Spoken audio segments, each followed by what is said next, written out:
inicio a esta tercera charlita. En nombre del Padre, del Hijo y del Espíritu Santo. Amén. Gloria al Padre, al Hijo y al Espíritu Santo, como era en el principio, ahora y siempre, por los siglos de los siglos. Amén. Santo Tomás de Aquino, ruega por nosotros. En nombre del Padre, del Hijo y del Espíritu Santo. Amén. Bueno, voy a empezar con la respuesta muy rápida a una pregunta que hicieron en la charla anterior, la de el domingo, y que, bueno, en el momento no vi la pregunta. Entonces, dice, mi pregunta fue: Jesús, siendo el Mesías, el Hijo de Dios, tenía pleno conocimiento de la resurrección y la vida eterna. ¿Por qué es que aún así lloró por Lázaro? Bueno, de verdad, la pregunta está muy buena. Recuerden que estamos hablando en estas charlas sobre la virtud de la fe. Dios mediante, si continuamos y bueno, ¿no? Si todo sigue su plan, vamos a seguir después con las otras dos virtudes teologales, la esperanza y la caridad.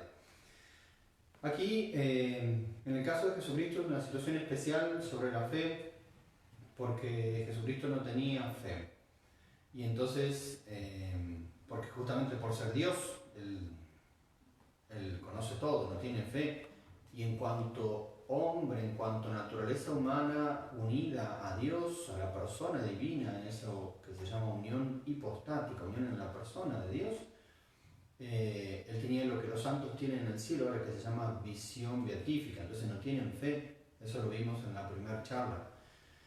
Pero justamente, entonces la cuestión es más grande. ¿Por qué lloró? Si él mismo sabía incluso que iba a resucitar a Lázaro, todo.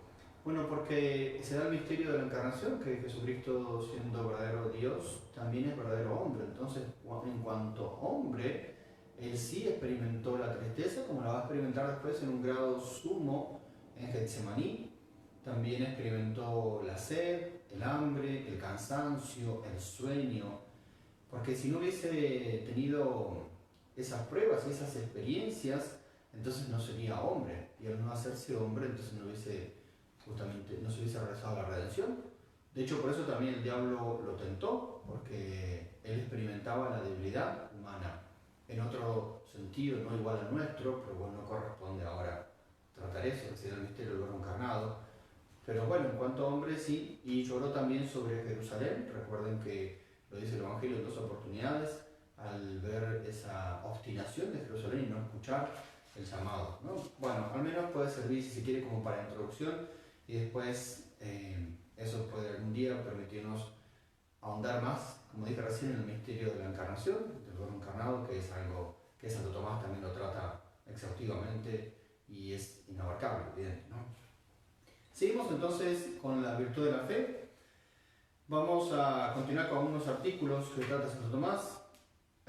Uno es, el primero para hoy, es la infabilidad de la fe, es decir, si la fe se puede equivocarse, es decir, si el objeto de la fe, lo que nosotros creemos, si siempre es verdad o podemos creer en alguna falsedad. Esa es la cuestión, porque eso es importante. El Concilio de Trento habla de lo que es la inerrancia de nuestra fe, es decir, que la fe no puede tener errores, y entonces podemos decir, bueno, se puede, o alguien, cualquiera aquí de la parroquia o algún familiar, podría creer con fe sobrenatural algún error puede ser cualquiera, no sé, que Dios es uno y cuatrino en lugar de trino, o que Jesucristo no es verdadero Dios, o que Jesús no está en la Eucaristía, o no sé, cualquier error de fe, ¿no? Cualquiera. Entonces, ¿puede alguien con fe sobrenatural creer en alguna falsedad?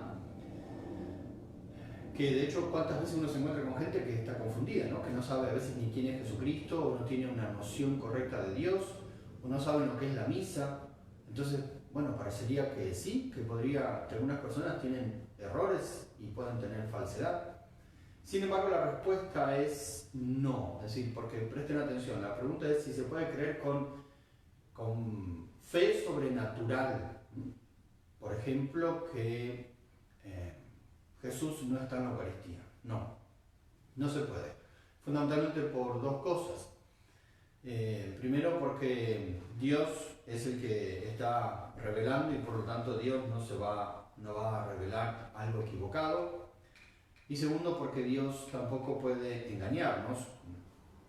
Entonces, Él, que es la verdad suma y la verdad primera, no puede revelar algo que sea falso, que sea mentiroso. Entonces, ustedes pueden estar pensando, bueno, está bien, pero ¿y qué pasa con aquella persona? Porque Dios sí, creemos que Dios nos va a revelar algún error, pero ¿qué pasa con aquella persona que no sabe algo, está confundido y capaz incluso pasaron muchos años y un día escuchó una predica y así, uy, mirá, eso, así que era así, yo pensé que era de otra manera. ¿Qué pasa con esa persona? ¿Tenía error en la fe o no? No, porque lo que esa persona pensaba equivocadamente no era parte de su fe sobrenatural. Era así, una fe humana, si se quiere, ¿no? Como que puedo pensar que hay un amigo mío ahora afuera acá esperándome y me equivoqué. Es una fe humana, pero sobrenatural no. Sobrenatural no, es imposible, porque no es parte del hábito sobrenatural eso. Nosotros con los ojos vemos los colores y los vemos gracias a que hay luz. Si no hay luz no podemos ver los colores porque es todo oscuro, no distinguimos ningún color. Las cosas sobrenaturales de la fe las vemos porque Dios las revela. Si Dios no las revela no las podemos ver. Veremos cosas equivocadas, sombras, oscuridades, pero las cosas de la fe no. Son únicamente las que Dios revela y en cuanto que Él las revela. Bueno, otro artículo, segundo para el día de hoy, acerca de la oscuridad de la fe, porque eso es algo que ya lo mencioné y ya hablé de eso, y es lo que en teología se enseña como que la fe es inevidente, es decir, no tiene evidencia, no es justamente, no es para mí evidente a mi inteligencia tal o cual cosa, no es evidente, yo lo dije ya en 3 oportunidades, que Dios, por ejemplo, es uno y trino, no es evidente. Es evidente para mí, tal vez después que conocí los perros, que tienen 4 patas, pero que Dios es uno y trino, no. Entonces, San Pablo, en la carta a los Hebreos, dice en el capítulo 11, al principio, cuando comienza el capítulo, que la fe es la sustancia de lo que no se ve, la prueba de lo que no se ve. La prueba de lo que no se ve. Entonces no veo. Estoy creyendo en algo que no es evidente para mí. Por eso él usa la imagen del espejo. Dice, ahora vemos como un espejo y después veremos cara a cara. Pero lo que vemos ahora no es evidente. Y de ahí se sigue algo muy interesante. Porque la inteligencia va a quedarse tranquila cuando entendió algo. Entonces estoy en clases y la maestra me está enseñando que a sumar y a restar. Entonces yo aprendí, si sumé 5 más 5 me dio 10 y si le resté 2 me quedó 8. Muy simple, lo entendí. Entonces todo solo trabajó mi inteligencia, que fue entendiendo lo que la maestra enseñaba. Pero aquí en la fe tiene que actuar también la voluntad, porque es la que tiene que moverme a creer lo que no entiendo. Así, mi inteligencia tiene que aceptar algo que no ve, que no es claro, que es oscuro. Entonces tiene que actuar la voluntad, que empuja la inteligencia a ese sentimiento de algo que no puede entender, que lo supera. Porque, por ejemplo, la inteligencia no puede entender el misterio de la Eucaristía. No puede entender, por ejemplo, el misterio de Jesucristo. Por eso dije al inicio, la pregunta esa está muy buena, porque naturalmente me dice, acá hay algo que nos cierra. Si Jesús sabía todo y por otro lado está llorando por la muerte, claro, reacciona así la inteligencia humana, ¿no?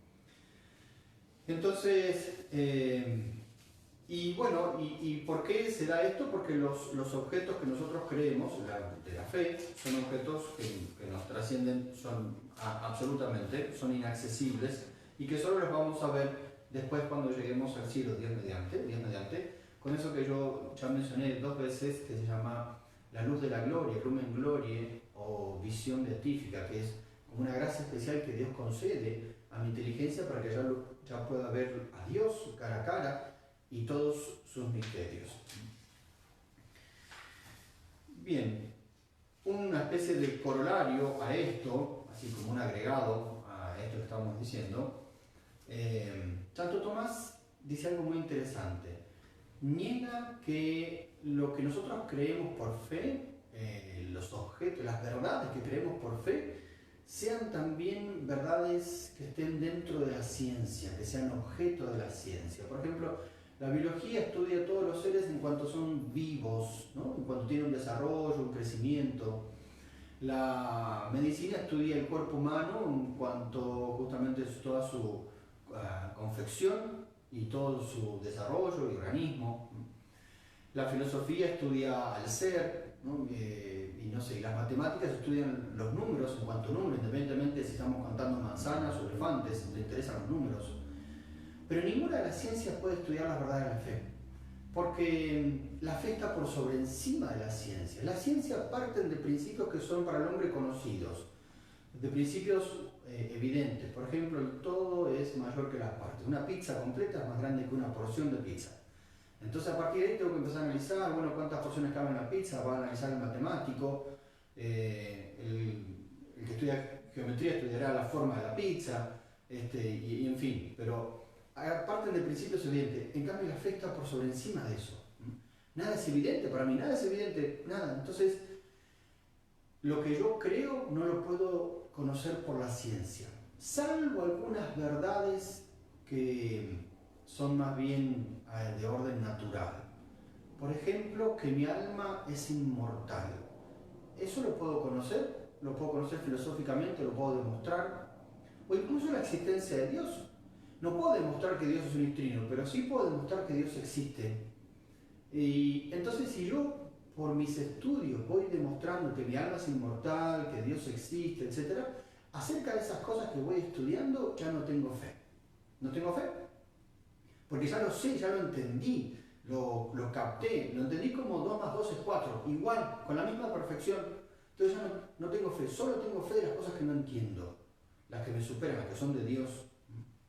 Por eso, Santo Tomás, por poner un ejemplo, ahora que lo cito tantas veces, tenía menos fe que yo. Él es santo. Y uno diría, bueno, si es santo, sus virtudes son muchísimo más grandes que las mías. Por supuesto, claro que sí. Su esperanza, su caridad. Pero su fe era menor que la mía. Porque él conocía muchas cosas porque las había entendido.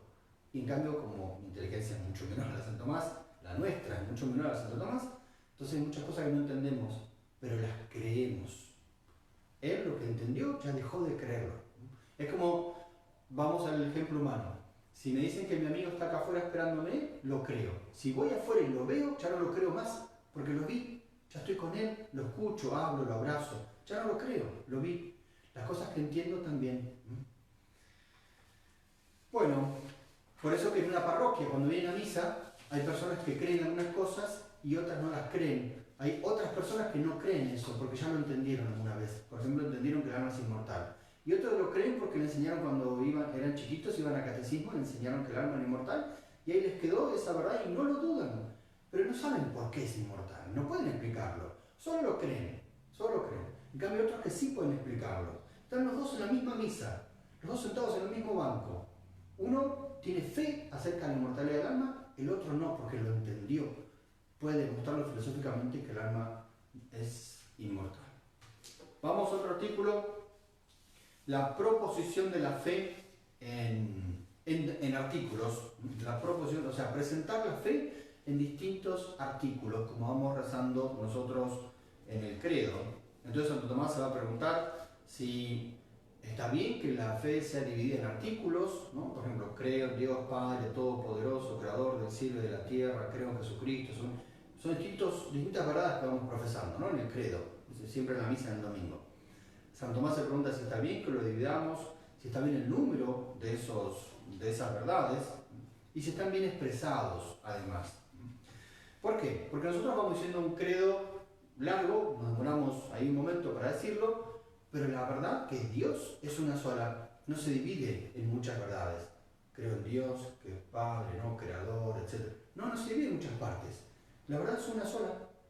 Pero ¿por qué nosotros tenemos que dividirla? Porque nuestra inteligencia no puede captar a Dios así completamente. Entonces lo vamos viendo en distintas partes, que es lo que nosotros vamos entendiendo. Así, todas estas verdades, las que están en el credo, todas son igualmente reveladas por Dios, todas. Todas tienen esa misma dignidad que vienen de parte de Dios. Entonces, Si yo no creo en una de esas verdades, por ejemplo, yo no creo que Jesucristo descendió a los infiernos, como rezamos en el credo, inmediatamente dejo de creer en todas las demás también. Aunque yo diga, no, si en todo lo otro sí lo creo. Yo creo que Dios, que es Padre, que ha creado el mundo, pero esto que Jesucristo descendió a los infiernos, esta parte no la creo. Bueno, no puedo separar así, no puedo dividir. O creo en todo junto o no creo en nada. Porque es parte de una única verdad, la verdad única es Dios. Entonces Él se revela y se manifiesta como única verdad. Lo que pasa es que nuestra inteligencia es tan chiquitita que lo va entendiendo de a pedacitos y en partes, pero es una única cosa, una única realidad. Entonces yo no puedo decir, bueno, me quedo con esta partecita de Dios, pero con esta parte de Dios no me quedo. No, o tengo fe o no tengo fe. La fe no es algo que se divide. No es eso, no se puede hacer así como esto, con esto estoy de acuerdo, con esto estoy de acuerdo. Eso es muy común a veces en muchos temas morales. Hay mucha gente que se dice católica, de hecho ha sido bautizada y ha recibido los sacramentos, incluso algunos participan de la misa, pero dicen, bueno, en esto no estoy de acuerdo con la iglesia, expresión a veces muy común, muy popular, ¿no? No estoy de acuerdo con la iglesia, en esto la iglesia tendría que adaptarse al mundo actual porque bueno, en esto creo que no es así, o yo estoy a favor del divorcio, o me parece que eso hay que contemplarlo de otra manera, no como lo hace la iglesia, o bueno, el aborto habría que verlo también en algunos casos excepcionales, quizás se podría considerar. Bueno, esas personas que empiezan a hacer todas esas digresiones y separaciones en estos sí, no, eso no hay fe, no hay fe. Porque si, por ejemplo, creo realmente en Jesucristo, creo en todo lo que Él ha revelado, en todo, y eso abarca todo lo que enseña la iglesia. Si todo lo que enseña la iglesia en todos los ámbitos proceden de la revelación de Dios, como lo vimos en la primera charla, entonces no puedo estar dividiendo así. Entonces, ¿por qué se ha ido separando un artículo? Dije, bueno, porque nuestra inteligencia, por supuesto, no puede captar la verdad en un solo acto, eso va a ser en el cielo, ahí sí. También esto ha sido probablemente por una cuestión catequética, para ir explicando mejor, para ir enseñando más cómodamente, más prácticamente. También se lo ha dividido seguro para contrarrestar las herejías, entonces se ha afirmado creemos en esto y también en esto y también en esto, porque las herejías a veces se planteaban en contra de algún punto, o decían que Cristo no era Dios, o decían que Cristo, su persona había sido creada, o en fin. Entonces hay que decir todo de modo explícito, así como en partes. También ha sido práctico dividirlo así porque es más conveniente para la transmisión, para eso que se va transmitiendo en 2000 años y llegó hasta el día de hoy, este credo que es el credo de los apóstoles. Que hay distintas versiones del credo, Santo Tomás considera distintas versiones, pero todas son sustancialmente la misma. Hay algunas que explicitan un poquito más alguna cosa, pero todas son sustancialmente la misma. Contienen lo que los apóstoles han enseñado porque ellos lo han recibido de Jesucristo. En cuanto a la división concreta y puntual, uno que se conoce es de lo que se llama 12 artículos, pero hay otro muy antiguo, ya de la época de San Agustín y San León Magno, Papa, que es de 14 artículos, y Santo Tomás prefiere quedarse con ese de 14 artículos, que es el que nosotros habitualmente rezamos en la misa, en los domingos, y es lo que nosotros creemos. Está dividido, como lo escribí aquí, tal vez por ahí la letra no se entienda bien, pero entonces está dividido en dos partes, 1 y 2. La primera parte habla de Dios en sí mismo, la divinidad en sí mismo, y la segunda parte habla de la humanidad de Jesucristo. Entonces, de Dios, ¿qué dice? Que Dios es uno, unidad de la divinidad. Creo en Dios, no digo creo en dioses, que es uno. Que Dios es el que creo yo, es un Dios trino, que eso también me parece que es muy importante aclararlo, cuando a veces también se escucha decir acerca de lo que es el diálogo interreligioso entre musulmanes o judíos y cristianos, etc. Muchas veces se escucha mencionar, bueno, todos tenemos un mismo Dios, todos tenemos un mismo Dios. Eso es incorrecto, porque no es que todos creemos en un mismo Dios. Un judío no cree en la Trinidad de personas, y un musulmán tampoco. Entonces, ¿de qué Dios estamos hablando? Recuerden que si yo dejo de creer en alguno de estos puntos, dejo de creer en todo. Entonces, nosotros los católicos tenemos fe en Dios. ¿Y qué significa Dios para mí? Es Dios unitrino, que se encarnó, etc. Es todo lo demás. Entonces, A, la unidad de la divinidad, o sea, Dios es uno. B, es trino, Padre, Hijo, por eso en el credo vamos mencionando a las tres personas. C, las obras que hace Dios, eso es lo que creemos los católicos. En orden natural, ha creado el mundo, ¿no? Creador del cielo y tierra, decimos en el credo. Ha creado todo lo visible y lo invisible, también decimos. Todo lo ha creado Dios, todo lo ha enseñado Él, todo ha salido de Él. Dios es el único que puede sacar cosas de la nada, a partir de la nada. Eso es un poder que es exclusivo de Dios. Ningún ser humano, ninguna criatura, ni un ángel puede hacer eso. Ni el arcángel San Miguel, ni Rafael, ni los ángeles caídos, nadie puede sacar algo de la nada, solo Dios. Entonces ha creado en orden natural, eso es lo que nuestra fe nos afirma, nos revela. En orden de la gracia, porque por la gracia nosotros somos santificados. Entonces la gracia, acuérdense que también lo vimos, es tomar parte de la divinidad, entonces nosotros nos constituimos en hijos de Dios, también nos lo enseña nuestra fe. Y en el orden de la gloria, porque es el mismo Dios quien nos ha creado y además nos llama a la vida eterna, es decir, a la resurrección. Entonces, respecto a la divinidad, cada domingo cuando rezamos el credo afirmamos esto. Por eso es que es hermosísimo decir, solemnemente ahora todos nosotros profesamos nuestra fe, la fe que hemos recibido inmerecidamente en el bautismo y que después hemos ido cultivando, o deberíamos haber ido cultivando, con nuestro estudio, con nuestra oración, con las enseñanzas que podemos haber recibido, ¿no? La fe es algo poderosísimo. Acuérdense que es la primera virtud y es el comienzo y el fundamento de todas las demás virtudes, de todo el organismo sobrenatural, todo comienza con la fe. Y respecto a Jesucristo, que tampoco, claro, esto no lo cree un judío, no lo cree un musulmán, creemos que en la humanidad de Cristo, es decir, la encarnación, que la segunda persona de la Santísima Trinidad asumió la naturaleza humana. Es el misterio propio de los católicos, lo que nos identifica. Creemos en eso. Por eso es que celebramos solemnísimamente el misterio de la encarnación. Lo hicimos hace pocos días, el 25 de marzo. Y celebramos también solemnísimamente, porque lo profesamos en el credo, el nacimiento, la natividad, el 25 de diciembre. Creemos que la segunda persona se encarnó, que nació de la Virgen, que padeció, murió, fue sepultado, vamos diciendo todo explícitamente. O sea, dicho de otra manera, respecto a todo esto que vamos mencionando, no hay discusión ninguna. Son verdades no negociables para nosotros los católicos, no negociables. Y que Cristo resucitó por su propio poder, porque es Dios, no como Lázaro, que escuchamos en el domingo del Evangelio pasado. Lázaro lo resucita a Jesucristo, pero Cristo resucita por su propio poder.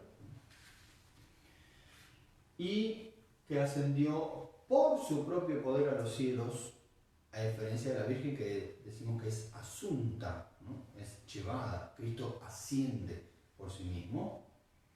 Y además, la última verdad del credo, que es la más consoladora y la más esperanzadora, que es hermosísima y poquísimas veces memorizada, que Cristo vendrá por segunda vez y juzgará al mundo, a mí y a todos ustedes. Y eso es un gran consuelo, es un inmenso consuelo, saber que Cristo vendrá. Y no solo Cristo vendrá, sino una expresión muy correcta, es decir, Cristo está viniendo, ¿no? Es viniente, sería una traducción no muy apropiada en español, pero muestra la idea perfecta. Es un Cristo viniente, está viniendo, porque efectivamente cada vez quedan menos horas para que vuelva Jesucristo. Entonces, eso es una verdad que nosotros tenemos que proclamar a todo el mundo abiertamente en todo momento. Bien, por último, para terminar el día de hoy, ya estoy en tiempo más o menos, entonces, una sola cosa, el último artículo del día de hoy, muy breve, cortísimo, es acerca del contenido de la fe, de toda nuestra fe, y lo que se llama el magisterio. Magisterio viene de la palabra en latín, significa enseñar, la enseñanza en este caso. Entonces, ¿qué es el magisterio? Es una de las fuentes de nuestra fe, que es la enseñanza de la Iglesia. Acuérdense que nosotros creemos lo que Dios ha revelado y que la Iglesia nos lo ha indicado. Eso lo vimos en la charlita anterior, que la Iglesia nos lo indica. Lo que la Iglesia no indica, eso no lo creemos. No lo creemos. Es lo que la Iglesia nos ha enseñado que Dios ha revelado. ¿Y por qué lo creemos? ¿Porque la Iglesia lo enseñó? No, lo creemos porque Dios es quien lo revela. Pero la que lo enseña, la que lo indica, es la Iglesia. Entonces, la Iglesia enseña porque es madre y maestra. Y esa enseñanza como maestra es lo que se conoce como el magisterio. El magisterio es la enseñanza del sumo pontífice en unión con los obispos. Entonces, van como explicitando más las verdades de fe. Y por eso cuando el Papa, por ejemplo, proclama una verdad que se dice ex cátedra, a partir de la cátedra de Pedro, donde se sienta él para enseñar con todo el poder que le ha dado Jesucristo, esa verdad tenemos obligación de creerla. Cae dentro de la verdad de fe. Entonces, algunos se han preguntado, especialmente en estos últimos años, este último siglo, y de ahí se ven las consecuencias después también, si a ver quién tiene autoridad para enseñar en esto, si son los teólogos quienes pueden ir diciendo qué cosas tenemos que creer y no, o solo el Papa, a ver quién, porque algunos han puesto como en controversia ese tema. Y nosotros sabemos que es justamente, como dije recién, el Santo Padre quien tiene la autoridad sobre la fe que nosotros creemos, ¿no? Lo que se conoce como modernismo y progresismo cristiano, le han ido como quitando valor a esa enseñanza de la Iglesia. Y entonces han dicho, bueno, acá en realidad el Papa tal vez esto no lo sabe bien, o quizás él tampoco en esto está muy ayornado, sino está muy actualizado, entonces tal vez en esto habría que verlo de otra manera, o quizás lo que quiso decir fue otra cosa, o en los últimos decenios ese atentado contra el magisterio, por lo tanto ese atentado así directo y explícito y escandaloso contra la virtud de la fe, se vio desde el principio del siglo XX, cuando el Papa San Pío X tuvo que escribir un decreto explícito para limitar todos esos comentarios, para demostrar que esos comentarios estaban fuera de nuestra fe. Pero digo, se vio en un caso muy particular cuando Pablo VI promulgó la Evangelium Vitae, esa encíclica sobre la vida humana. Entonces, como ahí muchos actuaron enseguida en contra, ¿no? del Papa, incluso explícitamente dijeron que no querían creer, ¿no? Que no querían creer. Entonces, bueno, ahí eso es un triste ejemplo que se puede ver y que lamentablemente a veces se ve más frecuentemente de algunos católicos o que se dicen católicos y que sin embargo no se quieren someter a esa autoridad que la Iglesia tiene por Jesucristo para indicarnos cuáles son las verdades reveladas por Dios. Bueno, tiempo para mí, no sé si hay alguna pregunta. Bueno, si no hay, espero que no haya ninguna o que no llegue ninguna tarde, y si llega alguna pregunta más tarde, en la próxima charla la puedo responder también, con mucho gusto, si es que sé, si sé la respuesta, si no, no, pero bien, vamos a rezar para dar gracias a Dios entonces, en nombre del Padre, del Hijo y del Espíritu Santo. Amén. Te damos gracias, Señor, por todos los beneficios recibidos de tus manos generosas y providentes, por Jesucristo nuestro Señor. Amén. En nombre del Padre, del Hijo y del Espíritu Santo. Amén.